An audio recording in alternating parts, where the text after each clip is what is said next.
understand why this happened. Your is just over there. Okay, so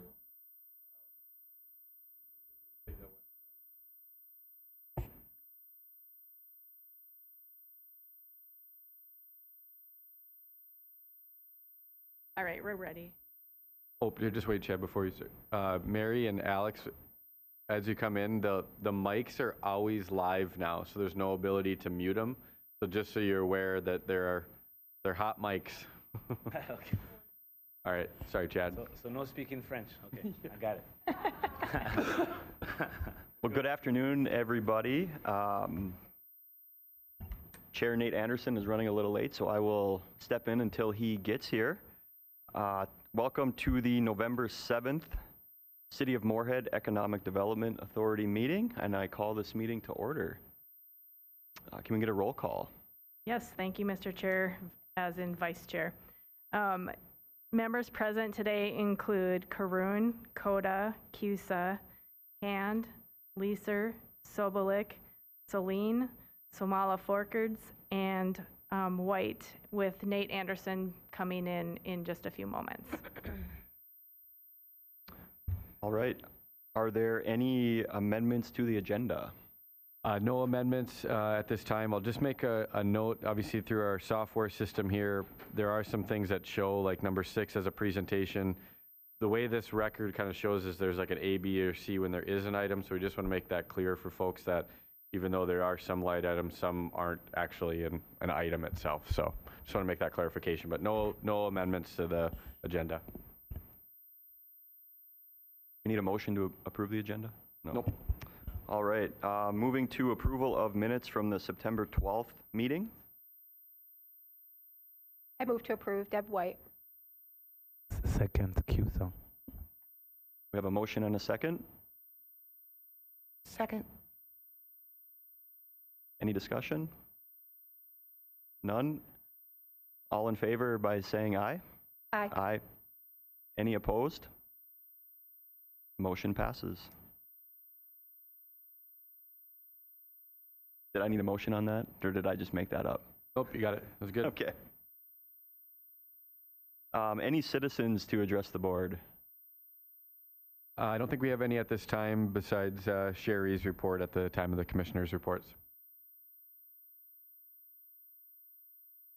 Commissioners' reports? Yeah, and I think everyone's disappointed when I'm here because Sherry does such a better job with this, but here we go. From the MBA, this Thursday is the Moorhead Business Association annual banquet celebrations. We're really excited for that. Our theme this year is resiliency for the wind, and it's at the Armory Event Center. The SBCD marketing consultant, Deb McGregor, is our speaker again this year, and she is fantastic, just a ball of energy, and very excited about what we're doing here. So we've got a pretty cool program. At the event, we reflect on the past year, talk about successes, challenges, resiliency, and we vote on an open board position. We'd like to thank outgoing board members, Bruce Johnson and Jim Steen, for their years of service. This past month, we co-hosted the Chamber 2022 Candidate Crackle Barrel Forum and the 2022 Mayoral Candidate and City Council Forum. We also had the MSUM Planetarium hosted the 560 Connect on the 25th, and they were celebrating their 50th anniversary. And if you haven't been to the planetarium, it keeps being said, but it's true. It's a hidden gem in the community, so make sure you check it out. Upcoming meetings and events, we have Let's Talk Business, noon this Wednesday at the Moorhead American Legion. The Armory Event Center and Urban Foods Catering will be our presenters. Monday, November 14th, Frostival meeting will be happening at Boulder Tap House. It's the planning meeting. They've been meeting monthly since May, and we've got more than 23 events planned for 2023 Frostival in partnership with Moorhead Parks. November 16th, we're co-hosting the Diversity Job Fair at the Moorhead Public Library from 10 to 2 p.m. And we have over 22 businesses participating and recruiting 24, 33. My bad, typo there. We have over 33 businesses, so lots of activity there. We're excited about that. November 17th is the next 560 Connect, and it's sponsored by Locals Love Us, and it's hosted at the Clubhouse Indoor Golf Lounge. And then that goes from 4 to 6 p.m. MBA continues to advocate, collaborate, and share the stories of the MBA members. And as always, we are Moorhead proud. That's all. See, Sherry does such a better job. That was great, James. Thank you. Do we want to pass it over to Nate, or Nate, you want? One more minute. Sounds good. I'll just say too, Chet, I know, Ryan, I don't want to put you on the spot, but do you want to make any comments about the annual meeting that you guys have coming up here? Okay, if you want to go to the podium, if you don't mind. Sorry to put you on the spot. No, you're putting me on the spot to promote our annual meeting, so I appreciate that. Yeah, so Ryan Oss, I'm with the Greater Fargo-Moorhead Economic Development Corporation. We are hosting our annual meeting next week, November 15th. I think it's a Wednesday.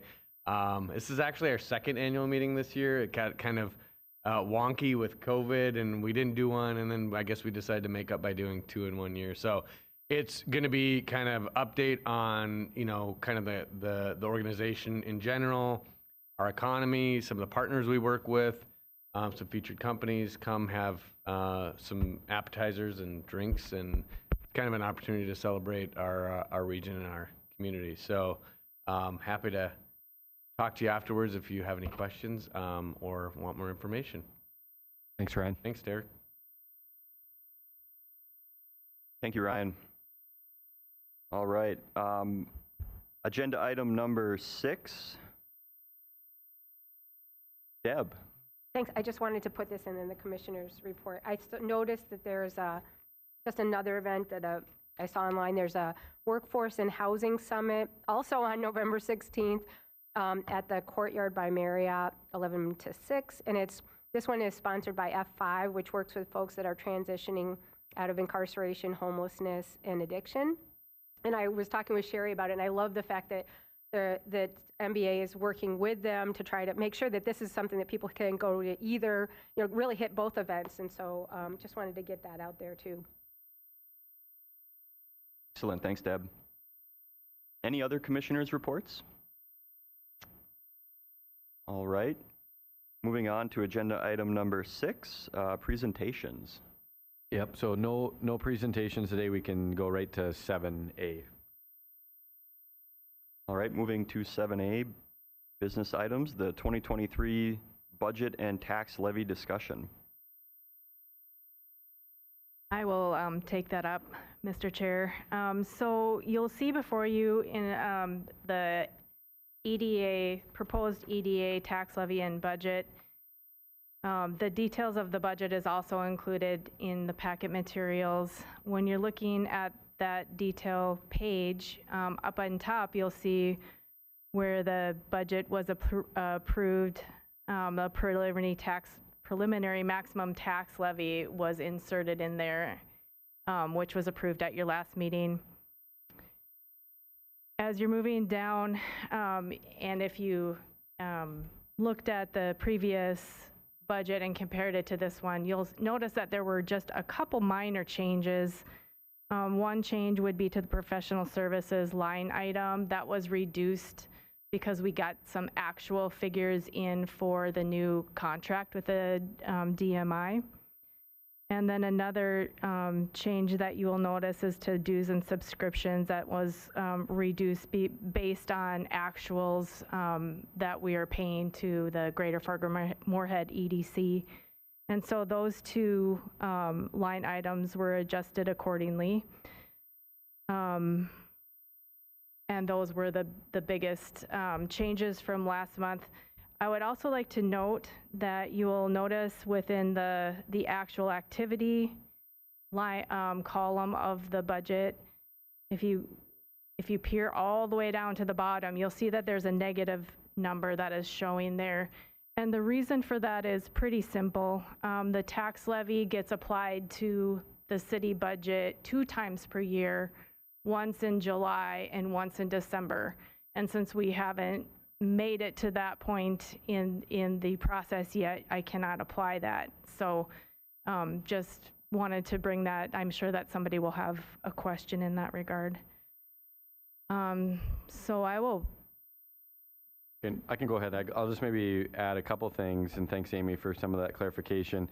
I'll just say to the professional services agreement and the contract with Downtown Moorhead, Inc., obviously, thanks to Dan and my board chair, Ted Haran, we're grateful to serve the city of Moorhead in this capacity and seen some significant changes. We felt that it was important. We put a higher amount in there when it was budgeted, but we came to an agreement for the next few years. We'll get final approval at my board meeting here tonight, but felt that it was important to be honest and respectful to the city process and mimic some of the changes that will reflect from a cost of living adjustment, but not asking for the moon, because ultimately we're here to better Moorhead and see this activity continue. So we're excited and honored to continue that contract as we move forward as well.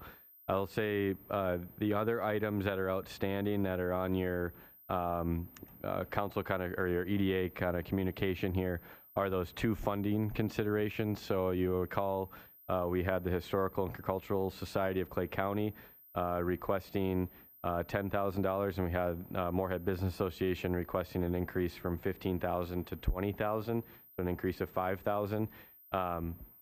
I've had some conversations with the group. I think we kind of had this point of clarification at the last meeting. The Historical and Cultural Society of Clay County, it is one that doesn't necessarily fit the norm of how the EDA has funded organizations in past. A lot of the funding that go to our organizations are based organizations like Moorhead Business Association, West Central Initiative, Small Business Development Center, Greater Fargo Moorhead EDC, et cetera, are providing business-related services, so working with our businesses to provide that. So I will just say the two requests in front of you, the Historical and Cultural Society one, are just outside of what the scope of the EDA has invested in the past. So we do, to move forward, I think, to get to a better place within our budget, we would be asking for the EDA to consider those requests and make some action on those requests so we can put those into the budget appropriately as well. And Derek, just to clarify as well, those two requests are not reflected in the budget that's presented. That is correct. Yeah, we left the budget as is, besides the updates that Amy did provide. So the reduced amount to the professional services and some of the actuals as it relates to some of the other items that she was listed. So these two items are not reflected in the budget that's in your packet here today. If I could add one thing, Chair. So the council did approve the maximum levy at that 664 level. So whatever amount the EDA comes through, whether it's a recommendation today or at the first meeting in December, we anticipate that amount will be brought to the council on December 12th. Yeah. So the amount that's been submitted to the county is that higher, that max levy amount that's allowed. Thank you, Dan. One point also, if we do take action on two requests along with the budget as proposed as a whole here today, it's looking like the December agenda is pretty sparse. So we could accomplish this task today and maybe save ourselves a little bit in December, give ourselves a little bit of time back. Is there any other discussion or any other proposals to the budget as written? Yes. Yes, I do Commissioner have White. something. Before I do that, I also wanted to comment on what we were just discussing. I will recuse myself of any discussion of the HCSCC request because I'm on the board for that. But I just wanted to speak out strongly in favor of the additional support for MBA. I just think, the one thing when we look at the growth in our community, I attribute a lot of it to the strong partnerships that we have, and I can't think of many that are stronger than MBA. And there are eyes and ears on the ground with our business community. We have other very good partners too, and I don't want to play favorites here, but just in terms of right here in Moorhead, it's so important, and I see all the work that they're doing with not just, that one-to-one contact with with representatives of the business community, but, the other activation events. And so I think it would be a very well worth investment. And I did want to make a request for an addition that would be kind of a placeholder for some of the things that we've been talking about over really like the last year. So I'd like to request that we put in a line item for $20,000 to pilot a program that would help with workforce and downtown revitalization. And not anything specific right now, I think, but we've had conversations about, as we look at our downtown revitalization, how could we do some things in the adjoining neighborhoods for residential areas for people that would be living in or near downtown, and that would help, spur that growth in our downtown community to make home ownership more affordable. We have some partnerships, but there's other creative things that we could do in regard to tax incentives or low interest loans, or in some communities they'd give childcare vouchers for new families moving into those neighborhoods.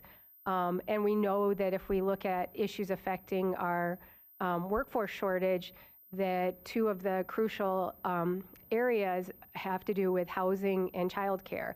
And so I know we've had several of these discussions, and so I just wanted to propose that we just put something in the budget right now, not that we are designating exactly how we would spend it, but if we could designate a placeholder of, say, $20,000, and then have a workshop to really talk about how we might do that. What have other people done? What have been some best practices?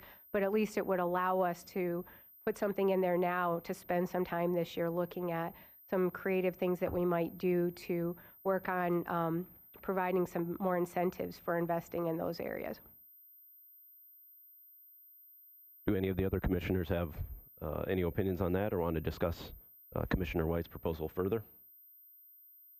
Mr. Chair, isn't that already there with the $70,000 line item for marketing based on $9,200, $13,000 in the last 2 years and only $38,000 to date? I mean, yeah, I plead ignorance on not seeing a marketing plan of what the large increase is for. Maybe that can be explained a little bit more as far as what the plans are. I realize there's still funds available. I just looking at that. Yeah, I would say that I don't have any detailed marketing plan with me either. There's a couple larger ways to divide that money up. One is for Make Moorhead Home program that Lisa Bodie is the manager of.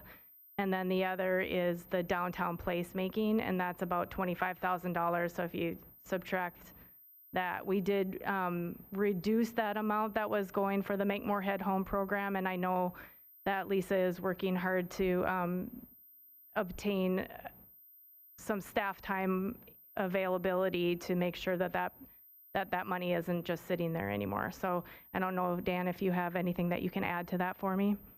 Certainly, happy to. So one of the things that the council did in the preliminary budget was to approve took an old position and made it into a marketing position to support kind of Moorhead telling its story. So there is a reduction in that amount here, but it would make some sense to do exactly what you're talking about, Rob, by way of perhaps focusing on what the story is in Moorhead, that identity, telling it, and lifting the game up that way. I think in general there's, unless anyone feels otherwise, I think there's an interest in having dollars there for marketing. I mean, that the $70,000 proposed for the proposed budget is obviously more than this current year. It's less than 2022. Well, it's less than the 2022 preliminary budget, proposed budget, more than what we've actually spent in 2022. I think Commissioner White's kind of talking about an additional type of program, obviously not marketing, but just earmarking some dollars to be discussed further for related to workforce issues specifically and growing the workforce. Yes, I definitely, if I looked at, I know some of us have looked at some of the things that other cities have done, and so definitely marketing could be part of it, but I would say that would be not the main focus of it. So they've looked at things like what kind of incentives could you have to help make some of these older homes that folks might like to move in there, but say you're a family that's starting off and you're thinking of moving to Moorhead, and you're not able to afford a brand new home, but you'd like to purchase this home, but you have to put in a new furnace or a new roof or things like that. So some cities have done things like given tax breaks, much like we do for other commercial development, that would allow you to have, say, 10 years off of your additional property tax based on the added value from that. But others have done things in addition, like child care vouchers. And in fact, I think our city manager was involved with, I think they did this in Fargo, where for new families moving to Fargo, you could not only get some things that would help you to make that purchasing the home more affordable, but it came with child care vouchers. So again, if we're trying to draw new people to the community, and we know two of the big issues is not being able to have affordable places to live and not having enough support for child care, that putting those two together would be something that we could really say, like, this is a way of drawing families to Moorhead. So it's a little more than marketing, of like addressing some of the barriers that keep people from coming here too. I hope that's helpful. Obviously, some of the marketing budget could be utilized towards making people aware of a program or initiatives as you're proposing as well. Yep, go ahead. And that was, so I like what you're talking about, and I am kind of curious how, if I'm reading the budget correctly, it seems like even outside the marketing budget, and if we were to approve the MBA and historical requests, that there's still leftover dollars, right, from the mill levy.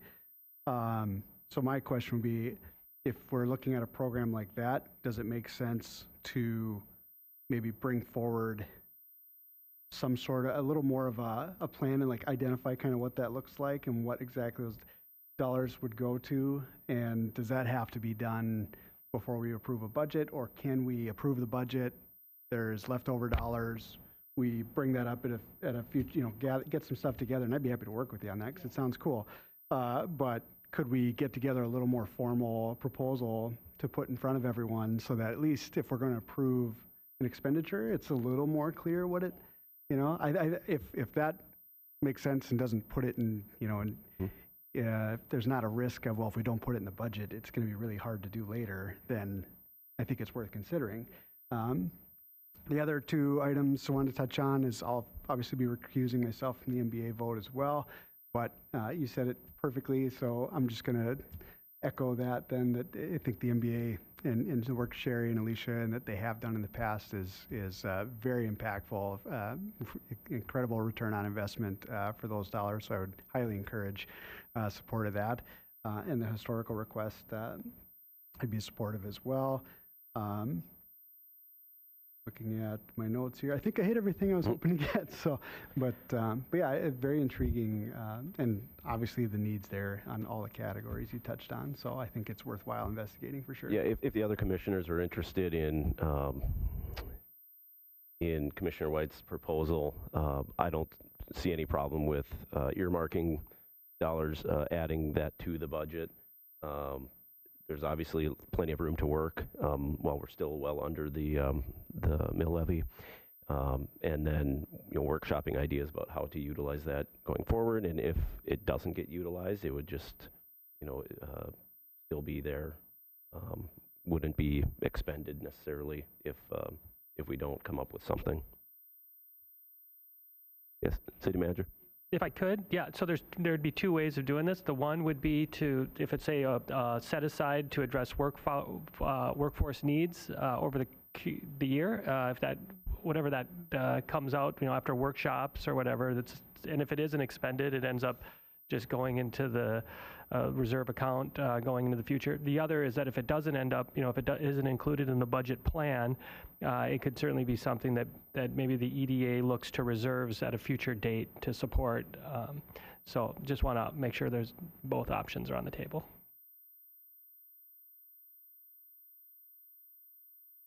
Yes, Commissioner Caroon. Thank you. I mean, I think that bringing up the idea of additional funds to support workforce needs and just having that there for the next year is smart, because we know that's not going to be something that goes away in the next year. So even if we don't end up needing that full amount, at least we have that and then can put that towards something else in the future. But I would support that as well. So really, I wouldn't mind Commissioner proposing a motion on the budget. It'd be great to get the budget nailed down here instead of waiting until December. But of course, we'd need included in that motion, we'd need a proposal on both funding requests and Commissioner White's proposal as well. I have a question for staff. Has staff researched any other comparable cities to see if they fund their county's historical societies in any way? I know that you sort of alluded to that it's not common, but have we researched any comparable cities specifically? Not, I guess, comparable cities. I haven't done that type of research. Just as a refresher from the last meeting and the presentation that was given to us as well, I will say, and Dan can probably touch on the arrangement that the city has with the Historical Society and the arrangement of the lease and the support that's given from the city side of it. Now, granted, city EDA are different, but in a lot of ways we're very similar. So I think there is a lot of support that's given there.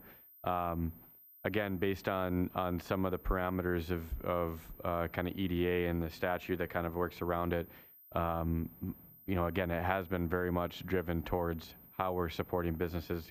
We're not denying that they're economic drivers and that they're bringing people here, but you could say that for a lot of different businesses around here too. So I think we're setting a precedence that could be, where's our line as an entity here of who we support and who we don't support. And in the past, has the EDA made this funding request happen for the County Historical Society, or is this a new request from them? This is a new request. So this isn't something they've necessarily depended on for 10 years and... Correct.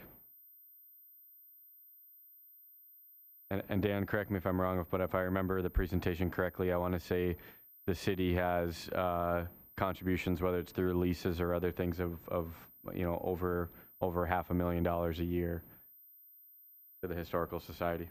Certainly, yeah. The relationship is interesting, no doubt. But yeah, currently there's the Historical and Cultural Society pays the city $10,000 for some capital needs, and then in the professional services agreement, there's arrangements to address the utilities, janitorial, staffing. There's all sorts of stuff. It's a lengthy relationship.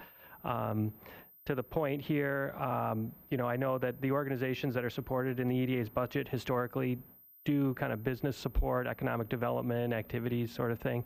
So this one's a little different in the sense that it's now supporting organizations that do amazing, do incredible things in Moorhead by way of experiences. And so I would expect that if this support's here, we would, we'd expect to hear from the Rourke and any other number of organizations, Blue Stem, that just help create great memories and experiences in the city.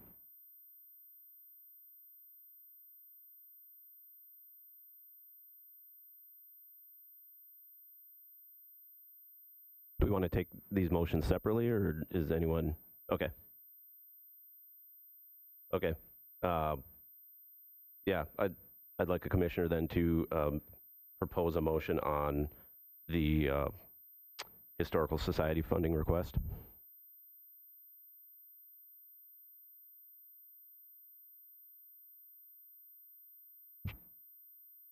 I'll make a motion to include the request for $10,000 to the Historical and Cultural Society of Clay County to be added to the 2023 EDA budget.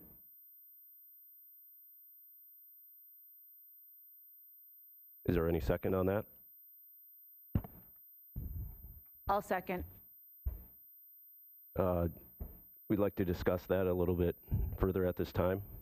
Does anyone have any opinions on whether that type of request is going to kind of open Pandora's box with a bunch of other kind of requests that are not necessarily economically related? Well, I just really appreciate the explanation from our staff. I would like to think that there's no bigger supporter of the Historical Society in this room than myself. I often come here early and go through the museum. I think they do a fantastic job, and I think they add a lot of tremendous value to our community, but I just don't know if we have enough to hit the brakes when the Rourke comes calling and Blue Stem and some of these other folks. And I certainly don't mean to leave the Historical Society high and dry, but I think I'd have to be a no vote on this, and not. My heart says yes, 100%, but I'm not sure that it's really within our framework, and it sounds like there might even be some statutory problems with it even that could even come back to haunt us someday. I don't know that for legal certainty, but for that reason, my vote would be no on this today. Any other discussion? Okay. Oh, yes, Commissioner Caroon. Thank you. I'm having a little bit of a hard time understanding the connection with the Historical Society and the EDA. While I obviously support what they do, I guess I would like to see a little bit more information about how this $10,000 in funding will be an economic driver for the city.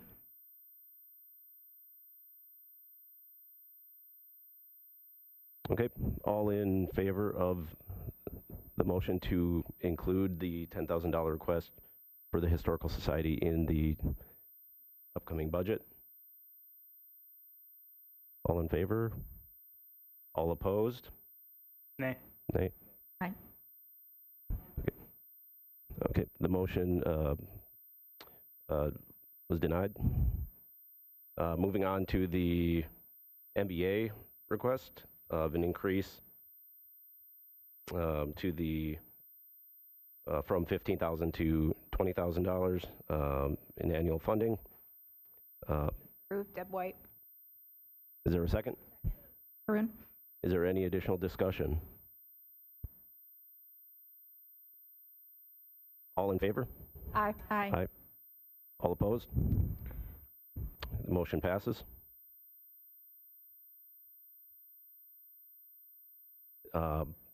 Would anyone like to entertain a motion to move forward with the budget and addressing Commissioner White's proposal of additional budget item added to what you see before you today?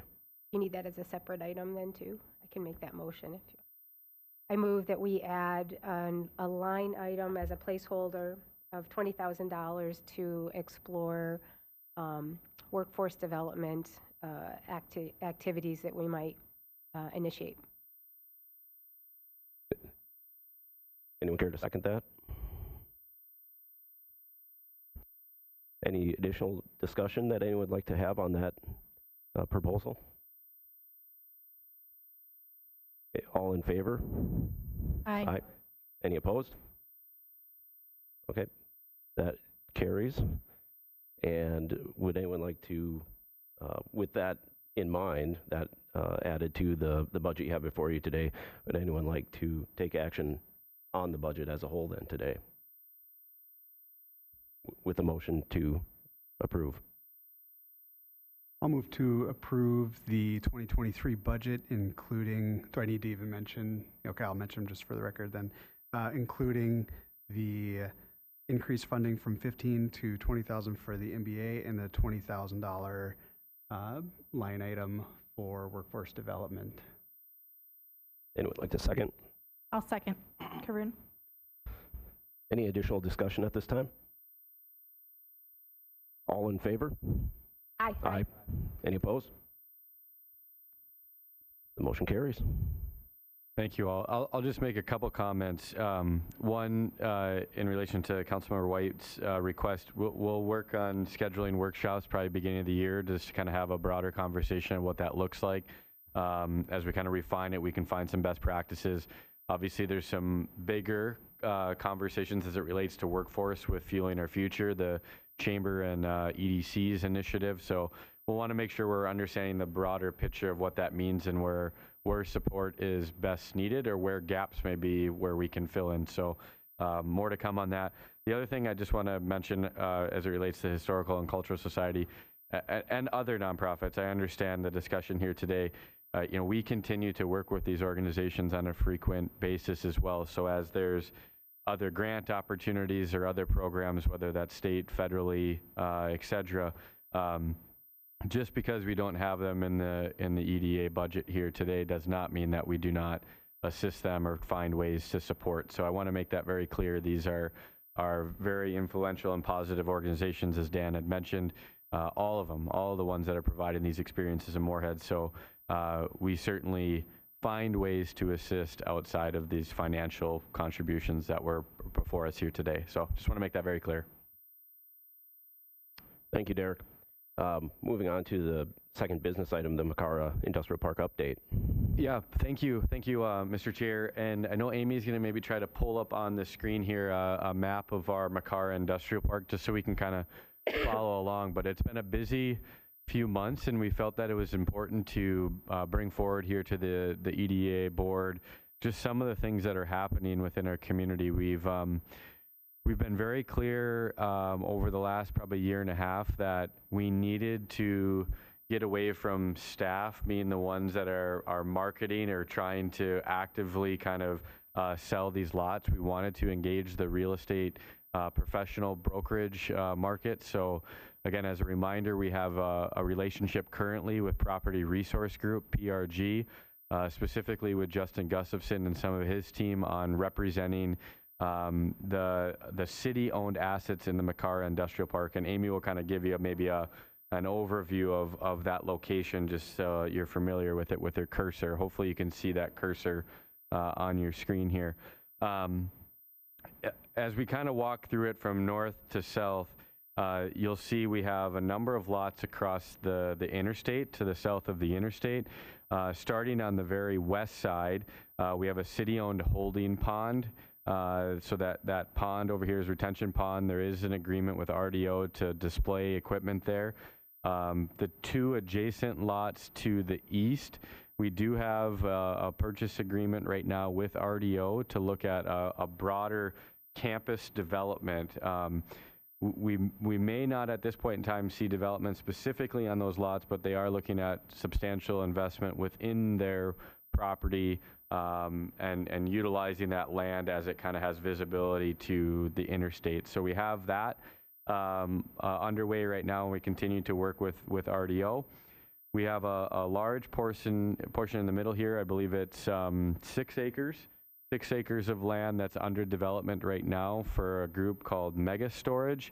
They're out of Iowa. They look at RV, personal RV, boat, other kind of storages. This project in particular was going to be in 4 phases, so it was going to be phased over a period of time. Because of how much business interest they've received, they've actually built all 4 phases in this one construction season. So we kind of figured it would be a nice visible access point for a lot of folks in between Lakes Country and here.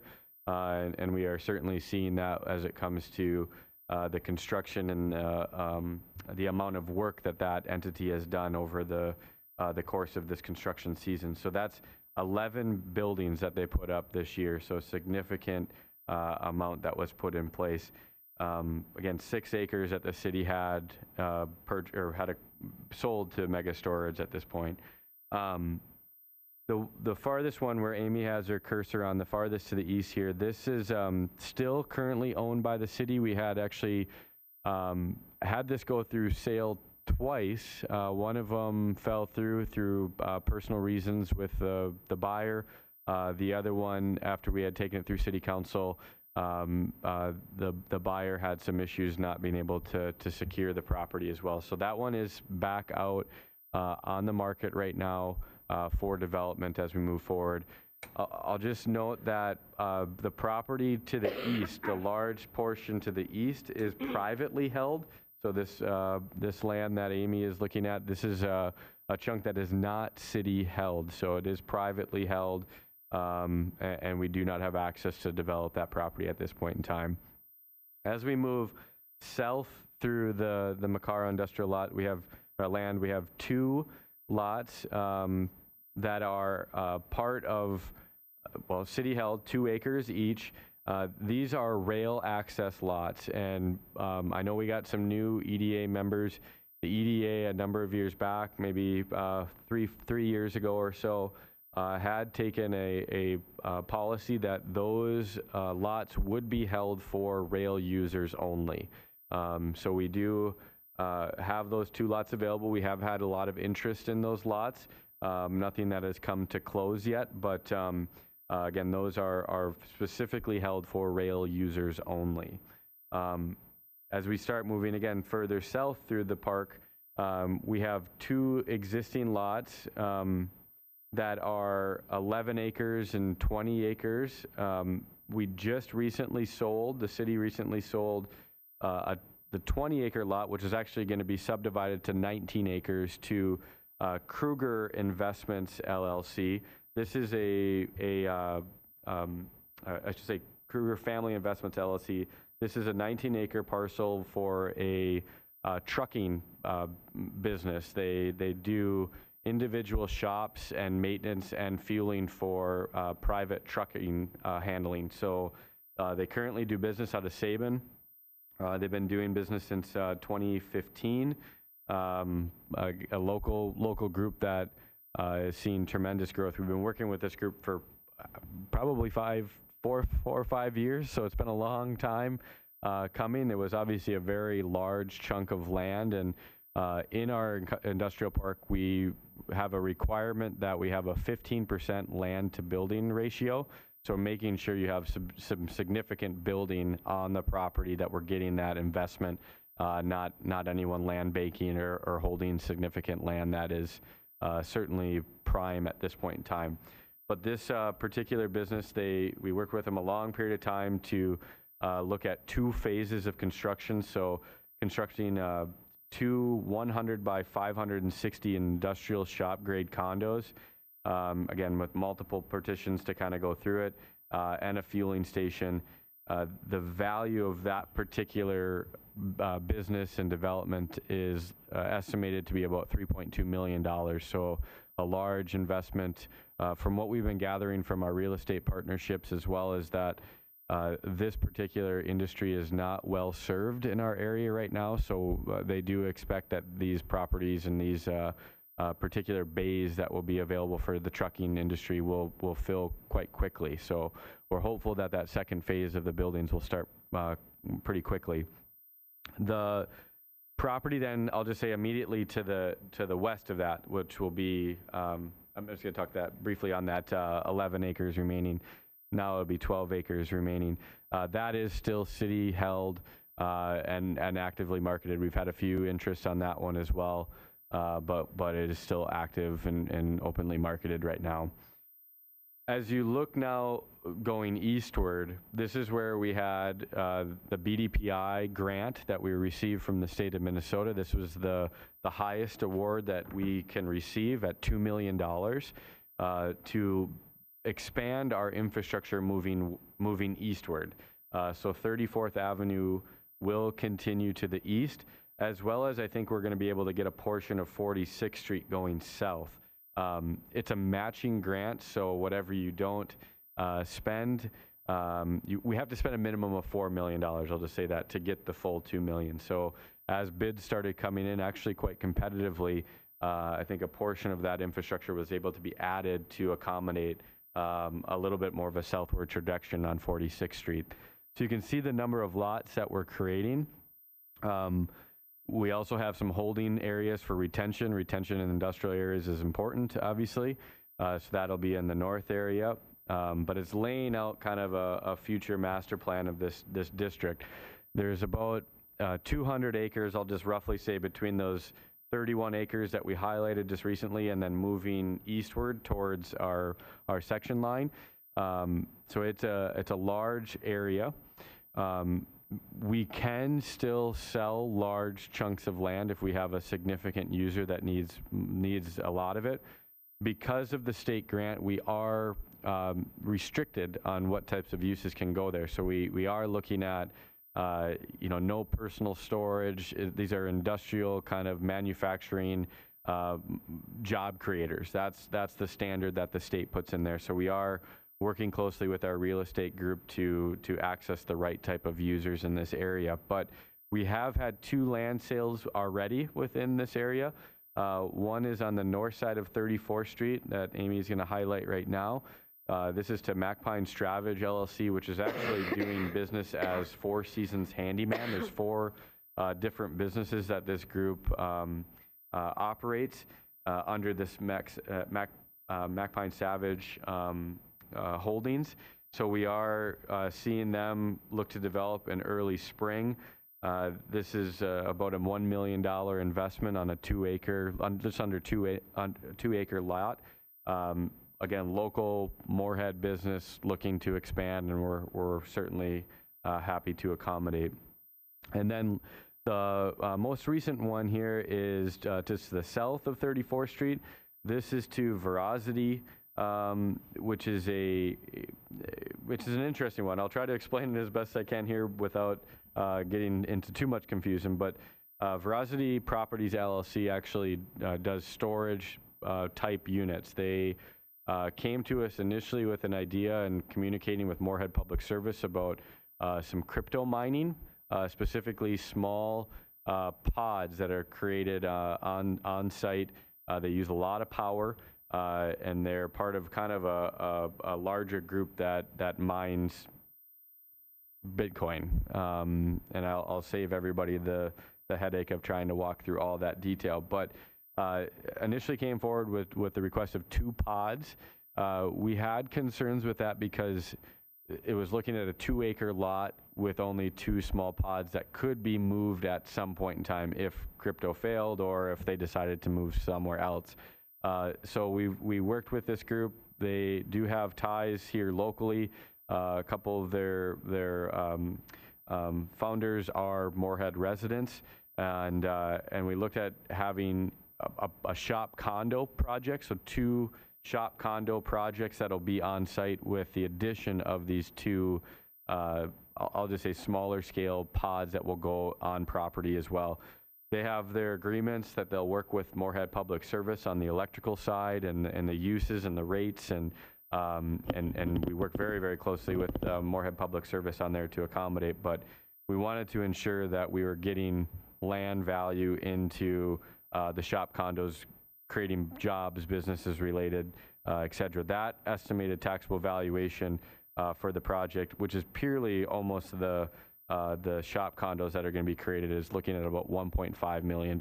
So significant investment. Adding it all up, we're on the low end. Again, taxable value is always kind of on the low end compared to investment, but just taxable value is probably north of $10 million with the mega storage properties off the interstate. So significant interest, significant development that's happening here.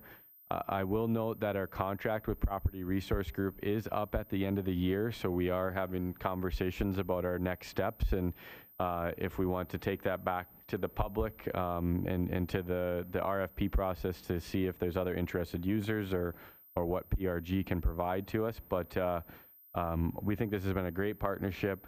It's been a great awareness to get our real estate professionals more engaged with what type of incentives and what type of programs we have locally, but also through the state, specifically to our border city programs.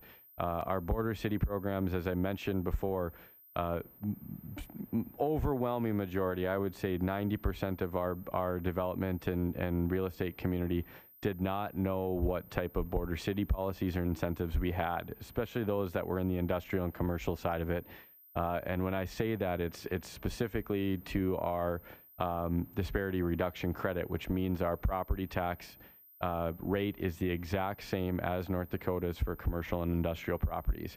Breaking through that barrier and specifically getting that sustained in 2018 was a big step for us to market that and see more development happening. And as we have a market that's getting tighter and tighter from industrial land availability in our region, we see this as a massive opportunity for Moorhead to grow leaps and bounds from the industrial standpoint. Ultimately trying to raise our value, as Dan will probably, I'll let Dan get in the percentages with our industrial and commercial percentages and what that means, but it also then holds values to our partnerships with Greater Fargo-Moorhead EDC, the Fueling Our Future initiative specifically as it relates to our site readiness program. We already have certification through the state of Minnesota as a shovel-ready area, but this site readiness program locally and having the only platinum site, but also having the 500 acres adjacent to that is a big asset to our region, and we hope that we can strategize with our partners to get some heavy users, but also large job creators in our community as well. So we felt that it was important. There was a lot happening. Because EDA isn't necessarily the stop guard for these land sales and the commercial industrial property tax incentive programs, we felt it was important to take a step back and really share a lot of the work that's been happening, and quite frankly, a lot of the work that it takes for Amy and team to kind of go through all the documentation of the purchase agreements and the land sales and the closing. So we've been working heavily behind the scenes to close all these deals as well. So Dan, do you want to touch briefly on the commercial industrial value? Well, yeah, and I'll make it quick. So the reason it's so important to lift up and accelerate this work around commercial industrial development is to relieve the burden on the residential property taxpayer, and so that we have parity in Moorhead, that between all of the different entities that it takes to build a community, chipping in and doing it together. So if 15% of the tax base in the city of Moorhead is commercial industrial property, we need to raise that percentage, and so that the residential taxpayers have some relief, and ratepayers. So, I mean, we're doing this with purpose. And so we appreciate your support. I appreciate you coming back. It's so great to see everybody on the Economic Development Committee here. We were able to talk about this. We're talking about workshops and how we're going to keep moving this thing forward. It's an exciting time. There's lots of opportunities, as mentioned. I think there's more ways we can market it. There's more ways, to Dan's point, we can tell our story. And because, and I'll just be brutally honest, because there hadn't been so much development, 25 years ago leading up to these points, Moorhead's in a position right now, as we were just in a presentation here that were given to Dan and I, where you only have about 8,000 square feet of office available in Moorhead, which is very, very, very minimal.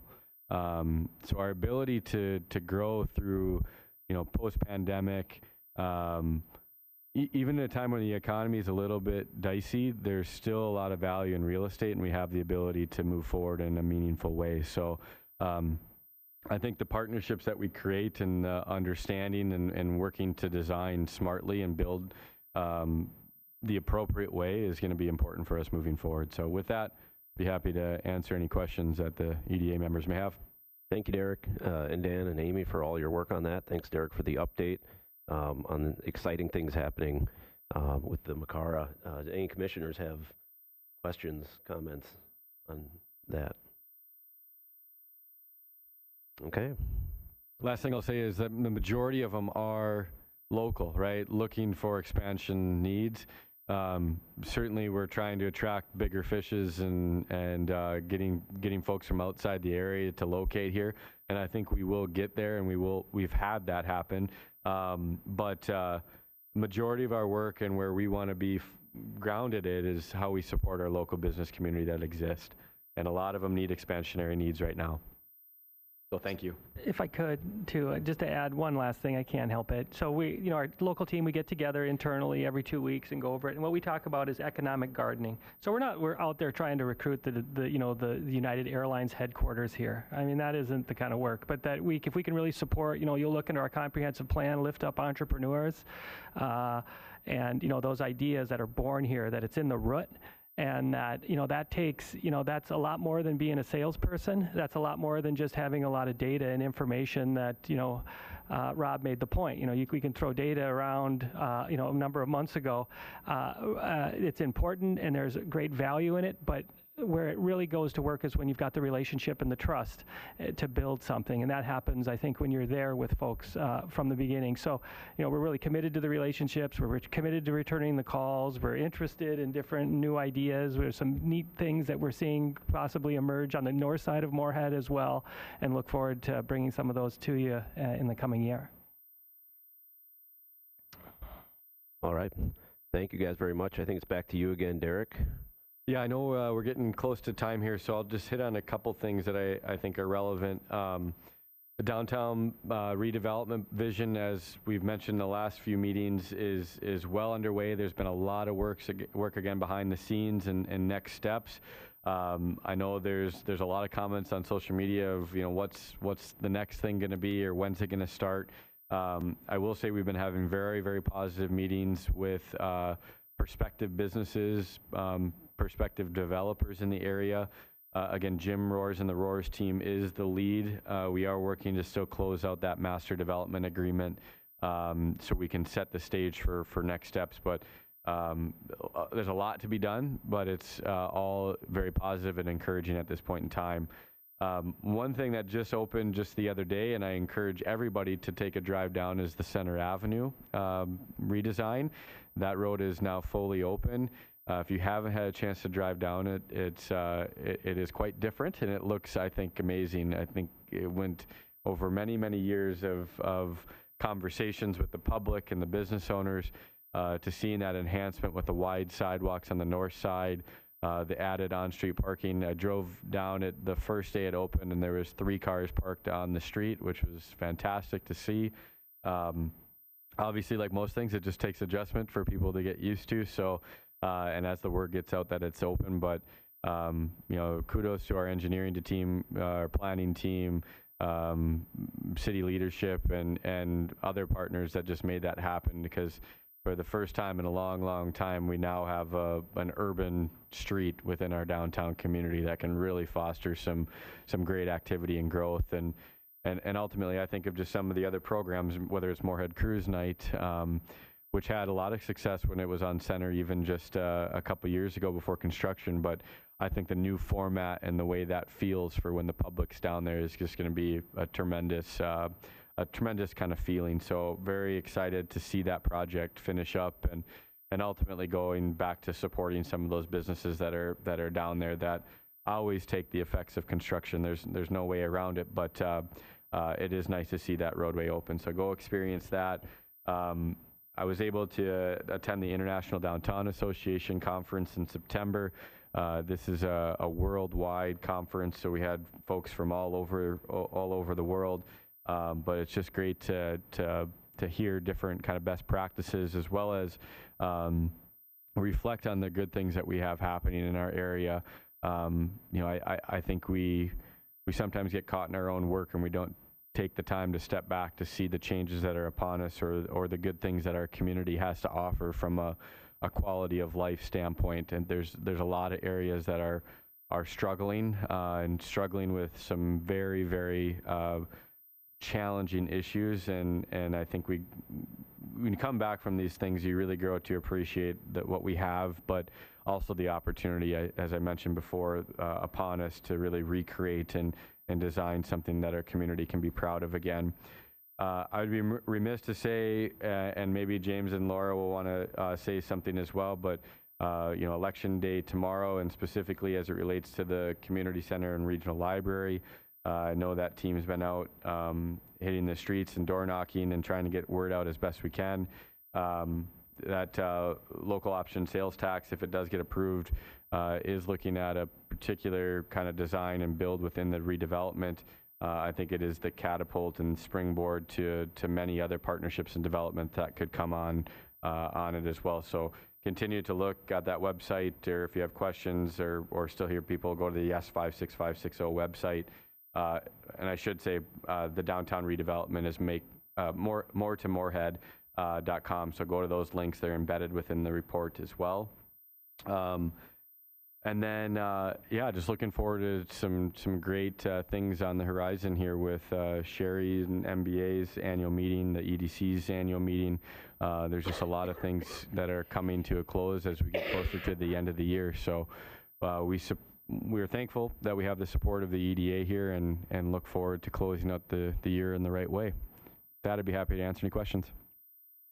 Thank you, Derek. Any questions? Yes, Commissioner White. Thank you. I just wanted to have you help get this out there too, because one of the questions I've been getting lately about the local option sales taxes, is it a permanent tax? Is it, and just reminding people that, again, this is temporary. It's just specifically for this project, and it has a hard stop of either the time limit, which is 22 years, or when we've raised the money, or whichever comes sooner. And so this isn't something that's meant to continue on after that, and it really is for this one very specific project that would be a great benefit to the city. So I just wanted to make sure that, I know I've been getting some questions about that recently, and want to reassure people of that. Thank you, Commissioner White. Anyone else? Okay. With that, we'll adjourn. Thank you all.